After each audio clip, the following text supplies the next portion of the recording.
Salam, Mamang Inang. Kiranya Tuhan memberkati kita sepanjang hari ini.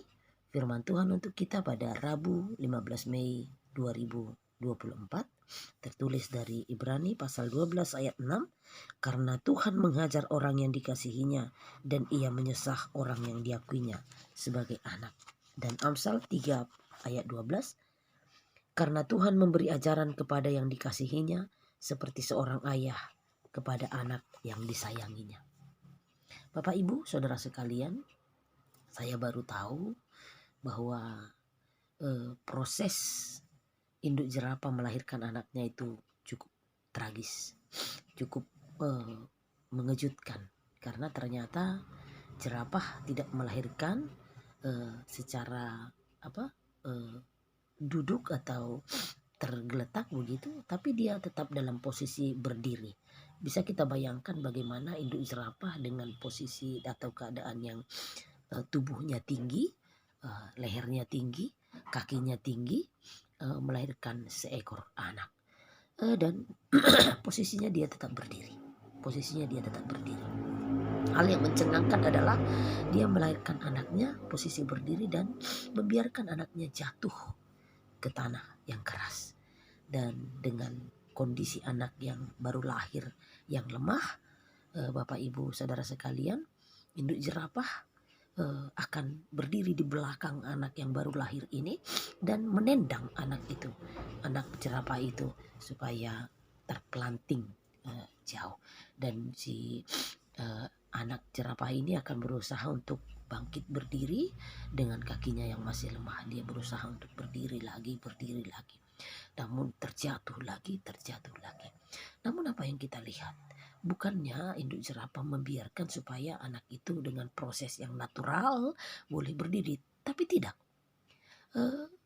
Induk jerapah akan kembali mendekati anak yang sudah terlempar tadi dan berdiri di belakangnya kembali dan menendangnya kembali supaya anak ini sampai beberapa kali, sampai anak itu berusaha keras berdiri dengan kokoh dan sudah terpelanting jauh. Induk jerapah ingin melihat bahwa anaknya harus berdiri kokoh dan datang mendekatinya.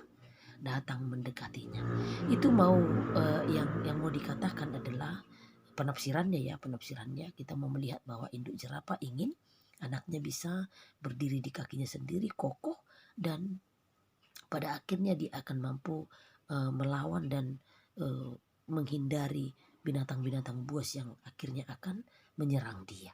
Jadi Bapak Ibu Saudara sekalian, kita melihat bahwa proses itu cukup menyakitkan ya.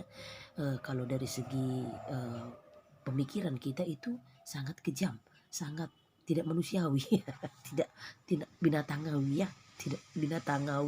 ya. Jadi rasanya itu terlalu kejam dan menyakitkan.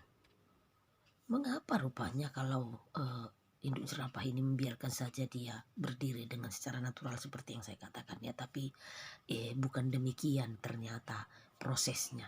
Prosesnya memang harus seperti itu, menunjukkan bahwa si induk jerapah ingin bahwa anaknya harus bisa seperti dia, harus kuat dan kokoh, sehingga dalam perjuangan bahkan untuk mencari makanan dengan lehernya yang panjang, dia harus berjuang. Dan ketika makanan itu ada di bawah, dia harus menundukkan lehernya. Ketika makanan itu ada di atas, dia dengan gampang memang, tapi kalau di bawah dia harus penuh dengan pengorbanan. Bahkan kakinya harus sangat kuat untuk boleh bertahan dari serangan-serangan binatang-binatang buas di sekitarnya. Itu tindakan kasih. Saya kira itu adalah gambaran dari kehidupan kita. Kadang-kadang dalam kehidupan kita ini, Inang, banyak pergumulan yang kita alami, kesakitan, pergumulan mengenai anak kita, pergumulan mengenai finansial, pergumulan soal suami kita, pergumulan akan banyak hal termasuk bergereja ya. Ada banyak pergumulan kita. Tapi kita harus menyadari bahwa pergumulan itu akan menjadi proses bagi kita, seolah-olah itu menyakitkan menurut kita, dan kita mengatakan bahwa Tuhan, kau cukup kejam. Tuhan, kapankah ini berakhir? kita merasa bahwa Tuhan sudah meninggalkan kita. Kita merasa hidup sendiri. Kita merasa aku tak sanggup untuk menjalani ini. Tapi Bapak Ibu Saudara sekalian, itulah proses. Proses yang pada saat ini diberitakan lewat firman ini bahwa karena Tuhan menghajar yang dikasihinya dan ia menyesah orang yang diakuinya anak. Anak. Jika seorang anak, sering sekali anak mengatakan, nggak mama aku lah kau, nggak bapak aku kau, karena dia merasa dia disakiti, dia dimarahi dengan cukup kejam menurut dia, padahal untuk kebaikannya, supaya dia tidak menjadi orang yang pemalas ketika dia disuruh mengerjakan sesuatu, ketika dia disuruh mengerjakan PR, ketika dia disuruh mengerjakan pekerjaan rumah, dia pikir itu dia sedang disiksa begitu ya, padahal supaya dia bisa mandiri kelak saat dia tidak bersama-sama lagi dengan orang tuanya. Ketika kita memukul anak kita pun kan bukan berarti kita membenci, bukan berarti kita mendendam dia, tapi kita sayang dengan dia supaya dia benar-benar menjadi orang yang berguna kelak, orang yang boleh diandalkan dalam segala hal. Tuhan menghajar yang dikasihinya. Tentu boleh kita perbandingkan, Amang Inang. Kalau kita tidak mengasihi orang lain, apa peduli kita untuk menegurnya?